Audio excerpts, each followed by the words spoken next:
4장 기쁨으로 성령의 충만함을 입으라.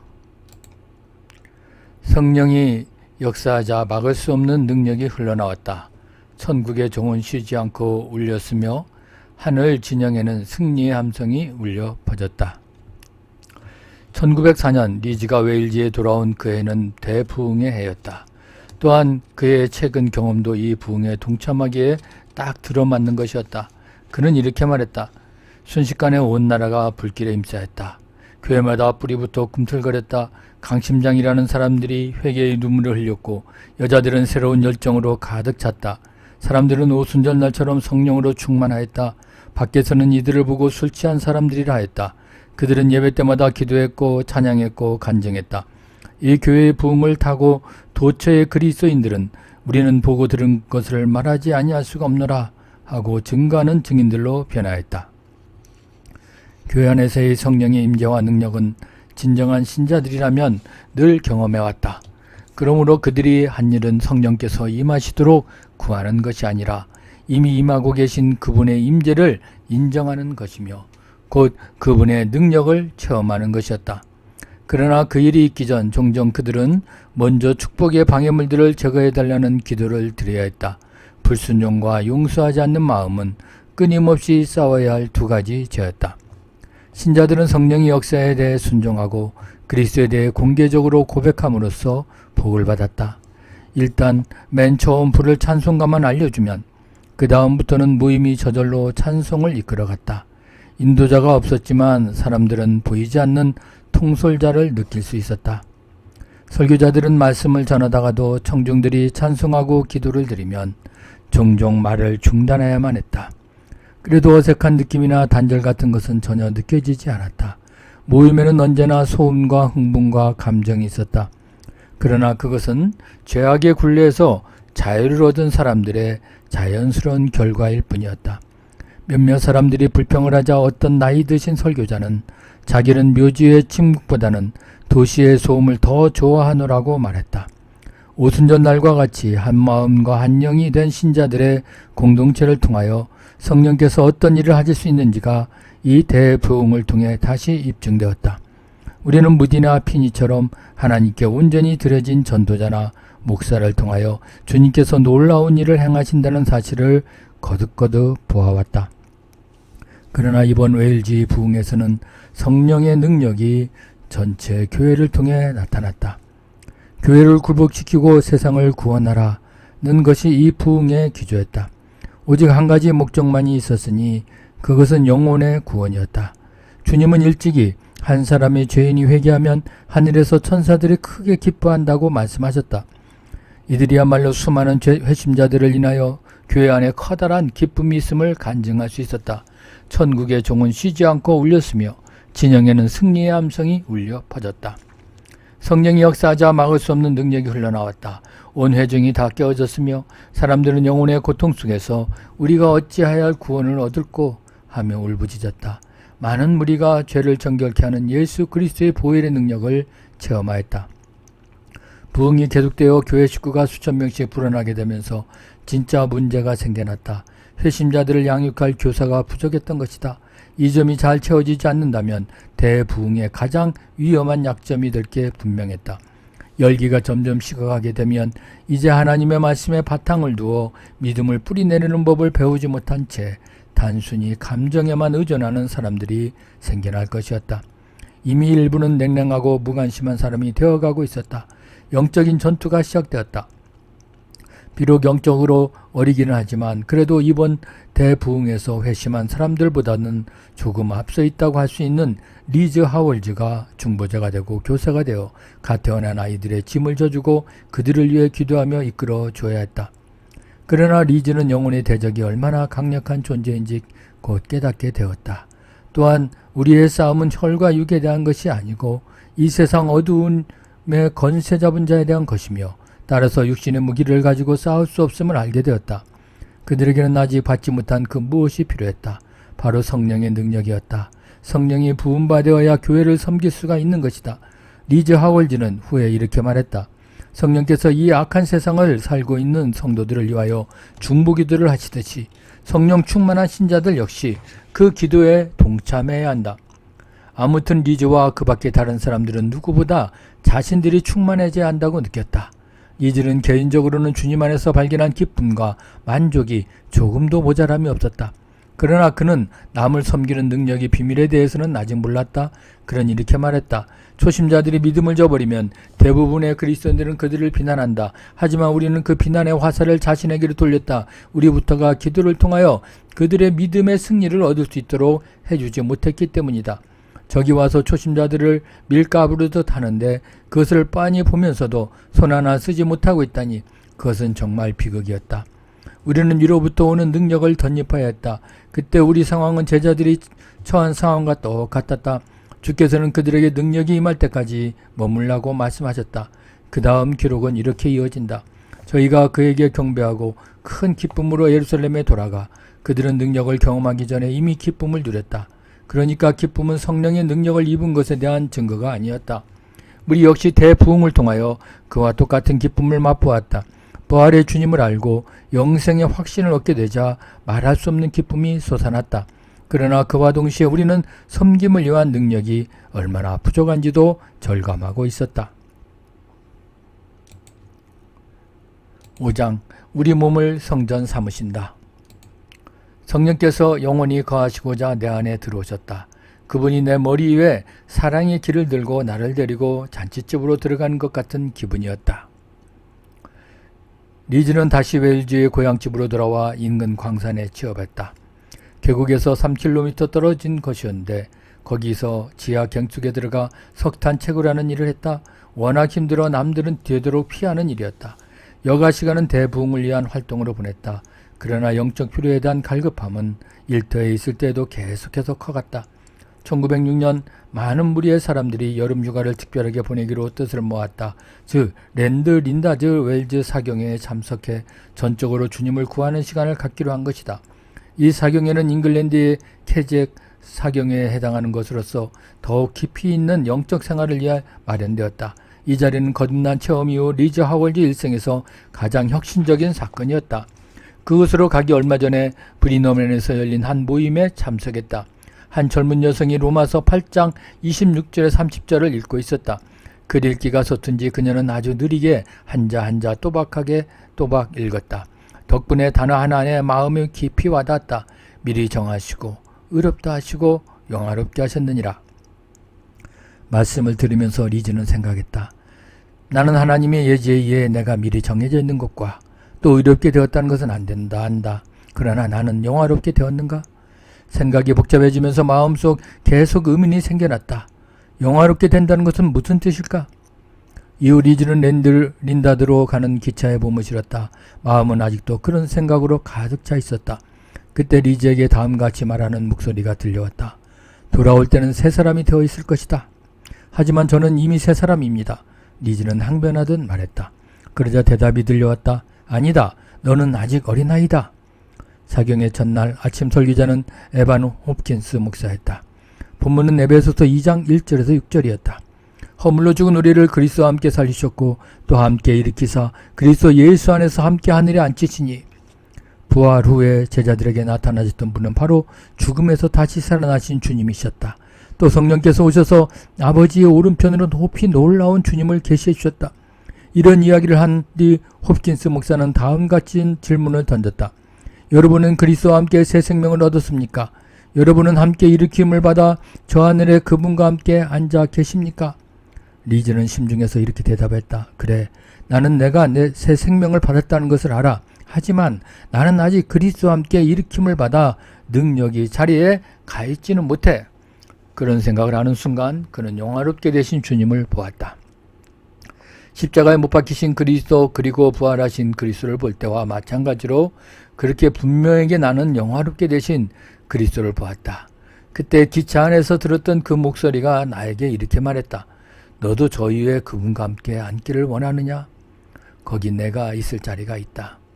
이어 나는 그분과 함께 높이 올리워져 있는 나 자신을 보았다. 그제야 비로소 영화롭게 된다는 것이 무엇을 뜻하는지 깨달았다. 요한이 밤무섬에서 그분을 뵌 것과 같이 나도 그분을 배웠다. 나는 사도 바울만큼이나 어리둥절하였다. 그분이 직접 해주시는 계시는 그야말로 사실 그대로였고 조금도 상상이 아니었다. 온 밤이 지새도록 나는 하나님과 영원하게 되신 주님의 임재 가운데 그렇게 있었다. 이 세상에 그것을 표현해 줄 수 있는 것은 아무것도 없다. 사람들이 다 걸어다니는 나무같이 보였다. 내주하기 위해 오시는 성령을 맞으라. 이튿날 아침 호킨스 목사의 설교 주제는 성령이었다. 그는 성령도 인격이라는 사실을 강조했다. 그분도 예수님과 똑같이 한 인격의 모든 속성을 다 지닌 분이셨다. 그분께도 지정의가 있었다. 또한 그분은 인격이시므로 이 땅에 오셔서 한 인간 안에서 살기 위해서는 먼저 그 사람이 성령께 자기 몸을 온전히 소유하시도록 내어드려야만 한다. 니지의 말을 들어보자. 말씀을 듣는 동안 성령께서 나를 찾아오셨다. 나는 전날 내게 말씀하셨던 그분, 육안으로는 결코 볼 수 없는 그 영광과 위엄의 자리를 보여주셨던 그분이 바로 성령님이시라는 사실을 깨달았다. 예수님과 똑같이 성령도 한 인격이라는 사실을 나는 이날 처음 깨달았다. 그분은 이 땅에 오셔서 우리 몸 안에 거하시는 분이라는 사실도 알게 되었다. 사실 교회는 이 땅에 33년 동안 살고 가신 주님에 대해서는 많이 알지만 2000년 동안이나 우리와 함께 계신 성령님에 대해서는 많이 알지 못한다. 나는 성령을 우리의 모임 중에 임하시는 어떤 영향력인 줄로만 알았고 대부흥을 겪은 대부분의 사람들 생각도 내 생각과 마찬가지였다. 그리스도께서 몸을 입고 오사 이 땅에 사셨던 것처럼 성령도 우리의 몸을 입으시고 이 땅에 사시는 분이라는 사실은 꿈에도 몰랐다. 리즈 하월즈가 경험한 성령님과의 만남은 주님과의 만남만큼이나 생생했다. 나는 그분이 혈과 육만 없으시지 하나님의 온전한 인격이라는 사실을 알게 되었다. 성령은 내게 말씀하셨다. 그주 예수가 몸 안에 거하였던 것처럼 나 역시 신자들이 깨끗게 된 몸에 거한다. 나는 인격이다. 나는 하나님이다. 나는 내 몸을 나의 거처 삼아 그것을 통하여 일하기 위해서 왔다. 나의 성전이 되어줄 몸이 필요하다. 그러나 그 몸은 절대적으로 나에게만 속한 것이어야 한다. 서로 뜻이 다른 두 사람이 한 몸 안에 사는 일은 불가능하기 때문이다. 이제 내 몸을 내게 주겠느냐? 나는 일단 들어가면 하나님으로서 들어간다. 즉 내가 나가야 한다는 뜻이다. 나는 나와 너를 섞지 않을 것이다. 그분은 당신의 삶과 내 삶이 공존할 수 없음을 명백히 하셨다. 나는 그분이 내 안에 들어와 거하시게 됨으로써 내게 주시는 영광을 보았다. 하지만 내게는 소중한 것들이 많았다. 그분이 그 가운데 어떤 것 하나도 그대로 용납하시지 않으리라는 것도 알았다. 그분이 찾아오시면 일대 변화가 일어나리라. 나의 타락한 본성을 하나부터 10까지 다 십자가 앞에 내려놓아야만 할 것이다. 그러면 그분은 당신 자신의 삶, 당신 자신의 본성을 심어주실 것이다. 그것은 무조건적인 복종이었다. 리즈는 모임에서 나와 들판으로 나갔다. 마음의 갈등이 커다란 부르짖음이 되어 터져나왔다. 그 이유를 그는 이렇게 말했다. 나는 감옥에 갇힌 죄수와 마찬가지로 사형 선고를 받은 몸이었다. 지난 26년 동안 내 몸을 주장해온 것은 나였다. 그런데 이제 와서 쉽게 그것을 포기할 수 있을까? 과연 어느 누가 단 1시간 안에 다른 사람에게 자기 인생을 송두리째 내어줄 수 있겠는가? 죽는 게 쉬운 일이라면 왜 사람들은 죽음 앞에서 그토록 고통하겠는가? 나는 옛 본성이 가야 할 유일한 장소는 바로 십자가 앞이라는 사실을 알고 있었다. 바울은 로마서 6장에서 그 사실을 분명히 밝혀놓았다. 그러나 이것은 한번 일어나면 영원히 지속되는 일이다.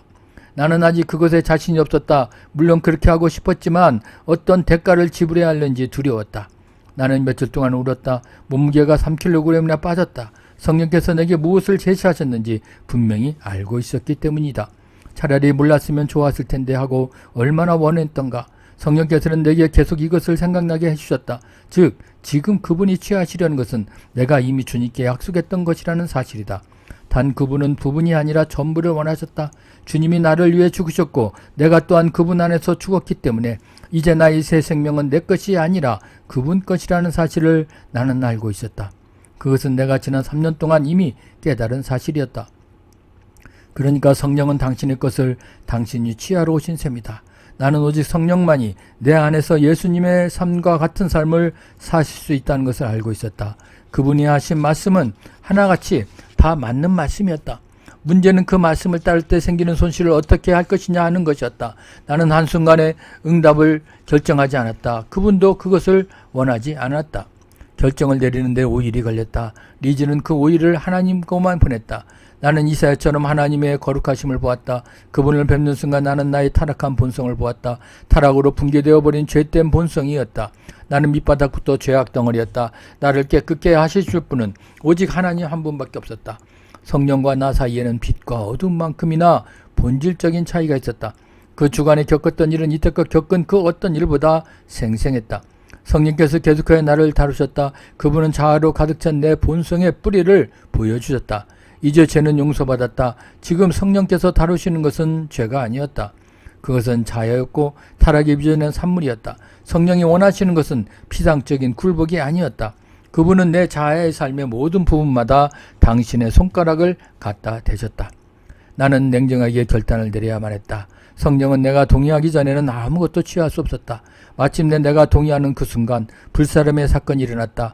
이사야 6장 5절에서 7절. 이제 나는 다시 돌아갈 수가 없게 되었다. 즉 불사름을 당한 뒤에는 여전히 내가 통제권을 쥐고 있을 수 없는 것이다. 이제 나의 시대는 끝났다. 성령께서 통제권을 장악하신 것이다. 그렇게 하루하루 성령께서 나를 다루셨다. 그분은 하나님으로서 내 안에 오셨다. 물론 나는 인간으로서 살아왔다. 그런데 그때 그분은 말씀하셨다. 나는 너에게 보통 사람들이 사는 그런 삶을 절대로 허용하지 않을 것이다. 성령은 전부를 원하신다. 이 랜드 린다드의 체험이 고비가 되어 그 리즈에게는 성화의 과정이 찾아왔다. 그 기간 동안 성령은 그의 맨 처음의 굴복을 바탕으로 한 걸음 한 걸음씩 그의 자아의 본성을 당신 자신 즉 신의 성품으로 바꾸어 가셨다. 맨 먼저 다루신 것은 돈에 대한 사랑이었다. 이것은 일만하게 뿌리이며 전에 리즈로 하여금 미국으로 가게 만들었던 것이다. 주님은 리즈에게 이제 돈에 구미가 당기는 모든 본성과 소유에 대한 욕망을 완전히 거두어 가겠노라고 말씀하셨다. 리즈는 이렇게 말했다. 나는 그 말의 의미를 생각해야만 했다. 이제 세례 요한이나 우리 주님의 경우와 마찬가지로 나에게도 돈이 더 이상 아무것도 아닌 것이 되어야 한다는 의미였다. 이 문제는 거듭날 당시에도 어느 정도 생각해 본 적이 없지만 이제 성령께서는 완전히 그 뿌리를 뽑으려 하고 계신 것이었다. 이 문제가 처리되기까지는 꼬박 하루가 걸렸다. 드디어 그날 밤 리즈의 돈에 대한 태도는 완전히 달라져 있었다.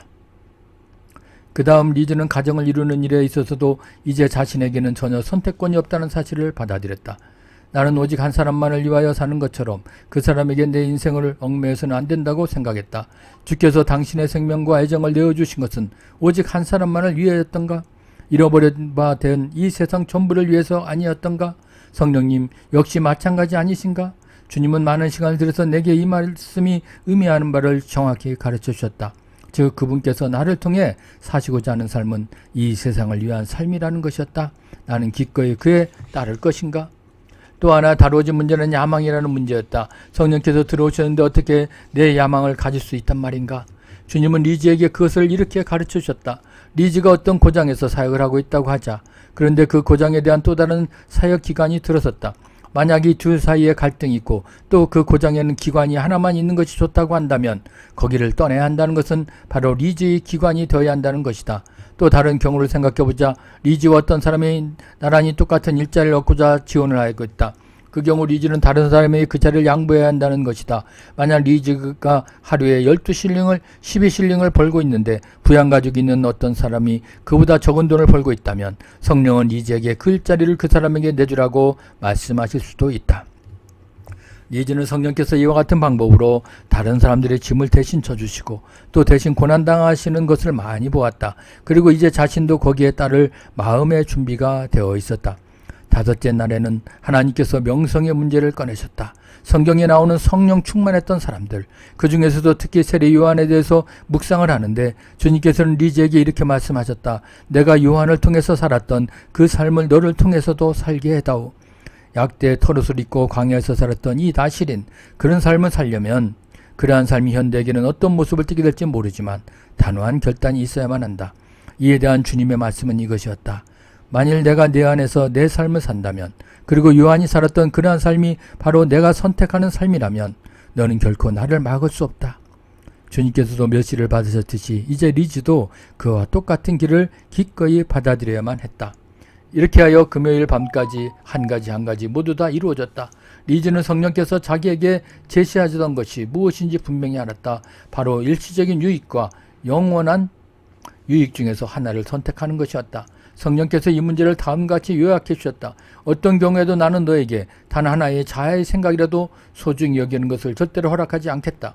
내가 내 안에서 살게 된 삶은 100% 남을 위한 삶이다. 예수님도 이 땅을 사실 때 당신 자신의 목숨을 구하지 않으셨던 것처럼 너도 결코 내 목숨을 구해서는 안 된다. 자, 이제 따르겠느냐? 이제 리즈는 최종 응답을 드려야만 했다. 그날 밤 한 친구가 리즈에게 이렇게 말했다. 오늘 밤 집회가 끝나는 우리 몇 명이 너 있는 대로 갈 테니 우리에게 그리스도 안에서의 너의 위치에 대하여 얘기해 줄 수 있겠니? 그때 성령께서 리즈에게 도전하셨다. 내가 어떻게 그것을 할 수 있겠느냐? 너는 승리자들이 차지한 위치에 대해서는 잘 알고 있지만 너 자신은 아직 거기에 들어가지 못했다. 내가 5일 동안 너를 다루어왔다. 너는 오늘 저녁 6시까지 나에게 내 결정을 알려줘야만 한다. 잊지 말아라. 너의 의지는 다 버려야 한다는 사실을 부정적인 대답을 하는 것을 나는 결코 허용하지 않을 것이다. 너는 내가 보는 곳에서 가게 될 것이며 내가 하라는 대로 하게 될 것이다. 의지를 두고 벌어진 최종 전투였다. 리즈는 계속하여 이렇게 말했다. 나는 주님께 시간을 좀 더 달라고 했다. 그러나 그분은 말씀하셨다. 정각 6시에서 1분도 더 주지 않겠다. 그 말을 듣는 순간 내 안에서는 사나운 야수가 날뛰기 시작하는 듯 했다. 나는 대답했다. 주님은 제게 자유의지를 주셨습니다. 그래놓고 이제 왜 그것을 포기하라고 강요하십니다. 다시 주님이 대답하셨다. 나는 강요하는 것이 아니다. 지난 3년 동안 너는 내 입으로 여러 번 말하지 않았느냐? 너는 더 이상 내 것이 아니라고. 그리고 내가 너에게 내 생명을 온전히 내어주었듯이 너도 나에게 내 생명을 온전히 돌려주기를 원한다고. 나는 잠시 뒤로 물러났다. 나는 그때까지 삼위일체를 육덕이 하는 말을 하고 있었던 것이다. 나는 다시 이렇게 말씀드렸다. 죄송합니다. 그런 뜻이 아니었습니다.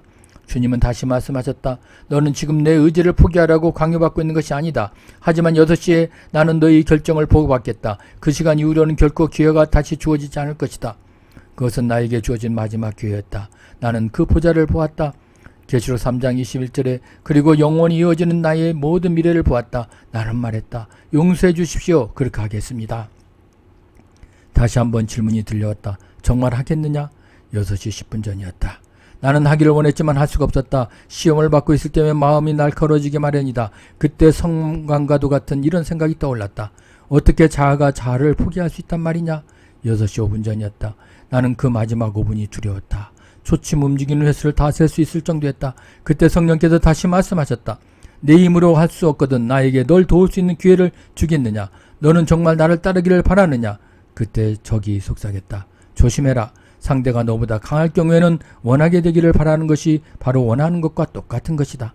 그런 생각을 하다가 문득 시계를 보았다. 6시 1분 전이었다. 나는 고개를 숙이고 주께 말씀드렸다. 주님, 저는 원합니다. 보혈을 힘입으면 가능하다. 그 뒤 1시간여 만에 삼위일체 제3위이신 성령께서 리즈의 마음에 들어오셨다. 성령은 리즈에게 히브리서 10장 19절 말씀을 주셨다. 그러므로 형제들아 우리가 예수의 피를 힘입어 성소에 들어갈 담력을 얻었나니. 리즈의 말을 들어보자. 그 즉시 나는 전혀 다른 영역으로 옮겨갔다. 거룩한 휘장한 성부 하나님과 구주 예수님과 성령님이 살고 계신 것이었다.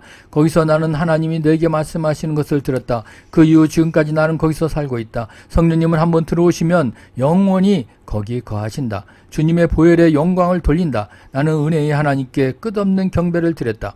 우리에게 회개를 주시는 분은 하나님이시다. 지난 한 주 동안 하나님은 계속하여 나에게 뭔가를 요구하셨다. 그것을 드려야 할 사람은 나였다. 내가 그것들의 원인이기 때문이다. 그러나 그분께서 나에게 내 자아와 내 의지를 포기할 것을 요구하셨을 때 나는 내 힘으로는 할 수 없는 자신을 보게 되었다. 끝내 그분께서 하게 해주셔야만 했다. 당시 그 자리에 있었던 한 사람은 말하기를 그날 밤 그 집에서 있었던 작은 집회에 대해서는 어떤 말로도 다 표현할 수가 없다고 했다. 하나님의 영광이 강림했던 것이다. 리즈가 찬송을 시작하자 곧 합창이 되었다. 주의 보혈 능력이 또다. 그들은 2시간 동안 찬송을 멈출 줄 몰랐다. 그리고 나서 밤 9시부터 새벽 2시 반까지 다시 모임을 계속했는데 이전에는 한 번도 생각조차 못해본 그런 일들을 성령께서 말씀해 주셨으며 그분은 또한 계속하여 예수님을 높이셨다. 이튿날 아침 잠에서 깬 리즈는 이렇게 말했다. 나는 성령께서 영원히 거하시고자 내 안에 들어오셨다는 것을 알았다. 그때 든 느낌은 이런 것이었다. 즉 그분이 내 머리 위에 사랑의 길을 들고 나를 데리고 잔치집으로 들어가신 것 같은 기분이었다. 그때 넘쳐난 그 기쁨이 홍수란 말로는 표현할 수 없는 것이다. 리즈 하월드는 사람들 앞에 나가 얘기하는 데는 재주가 없는 사람이었다. 그는 본래가 조용하고 얌전한 사람이었다. 그러나 성령이 들어오시자 곧 그의 혀를 푸셨고 당신의 담대함을 불어넣어 주셨다. 그날 아침 사경의 천막 안에서는 찬양 모임이 있었다. 참석자는 1000명가량 되었고 그 가운데는 목사님들도 200명쯤 있었다. 리즈 눈에 띈 첫 번째 사람은 바로 그가 다니고 있던 교회 목사님이었다. 자기 목사님이 눈앞에 있다는 사실보다 더 리즈가 앞에 나가고 말하는 것을 막을 수 있는 요인은 없었을 것이다. 그러나 그는 당당히 앞에 나가서 침착하고도 분명하게 말했다. 오순절날 사도들에게 임하셨던 그 성령이 이제 내 안에도 들어오셨으며 또한 그 성령이 그때 빚어내셨던 결과와 동일한 결과를 빚어내실 터인데 이제 간증을 듣는 사람들 모두가 이 사실에 대하여 내 증인이 되어달라고 했다. 그 반항이 어찌나 컸던지 그 다음 주에 있을 유명한 강사의 메시지를 듣기 위해 모인 수많은 사람들 가운데 수백 명이나 되는 사람들이 리즈에게 와서 성령께서 어떻게 그 안에 들어오시게 되었는지 물었다. 예수님은 성령이 내주하시는 자에게는 생수의 강이 흘러나오게 될 것이라고 약속하셨는데 이 일은 리즈에게서 그 생명의 강물이 흘러나온 첫 번째 사건이었다.